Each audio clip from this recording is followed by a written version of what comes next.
পটিয়া উপজেলায় 20 জন দরিদ্র নিবন্ধিত মৎস্যজীবীর মাঝে আমরা 2টি করে স্ত্রী ছাগল, ছাগলের খাবার, ছাগলের ঘর এবং ওষুধ প্রদান করেছি।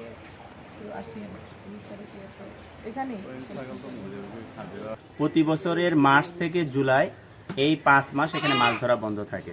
এজন্য জেলেদের বিকল্প কর্মসংস্থানের জন্য সরকারের এই উদ্যোগ, এবং এই বিকল্প কর্মসংস্থানের অংশ হিসাবে আজকে এই দরিদ্র জেলেদের মাঝে, নিবন্ধিত জেলেদের মাঝে ছাগল বিতরণ করা হয়েছে।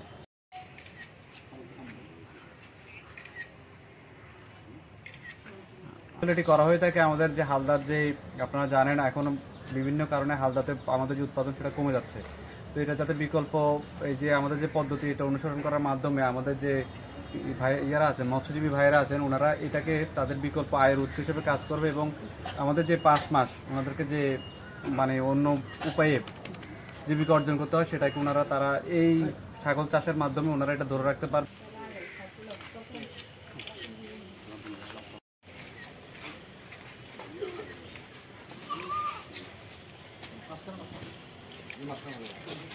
মাছগুলা যায়, সেই জন্য 5 মাস বন্ধ দিছে, আমরা সাগরে যেন মাছ না ধরি, সেই জন্য দেশে আমাদের বিকল্প হিসেবে এগুলোর জন্য আমরা সরকারকে ধন্যবাদ জানাচ্ছি। সার্জন আপনাদেরকে কিন্তু প্রশিক্ষণও দিচ্ছে, মানে কোনটা কোন ওষুধ খাওয়াবেন কিংবা কি করবেন, এবং আপনাদের সাথে আমাদের একটা চুক্তি হয়েছে, ছাগল কিন্তু কোনোভাবে বিক্রি করা যাবে না, কারণ বিক্রি করতে হলে তো লাভ হবে না। এগুলো সবগুলো বাচ্চা দিবে, এবং এই বাচ্চা বিক্রি করে আপনার যেন পরিবারের উন্নতি হয়, এবং আমাদের যে 5 মাস মাছ ধরা বন্ধ থাকে ওই সময় যেন আপনার পরিবারের সংসার চলে, এজন্য কিন্তু এটা দেওয়া, এটা বিক্রি করে দেওয়ার জন্য না।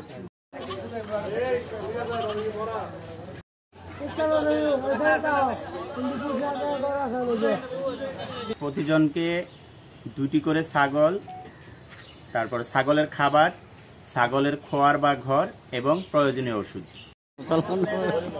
সরকার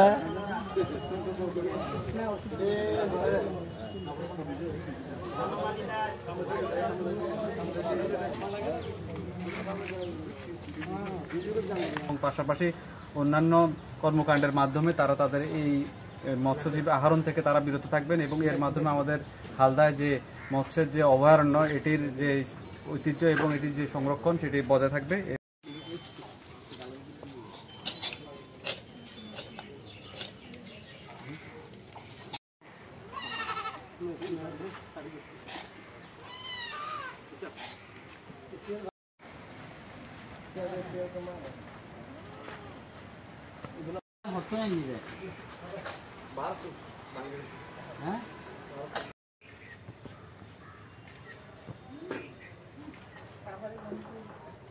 একটু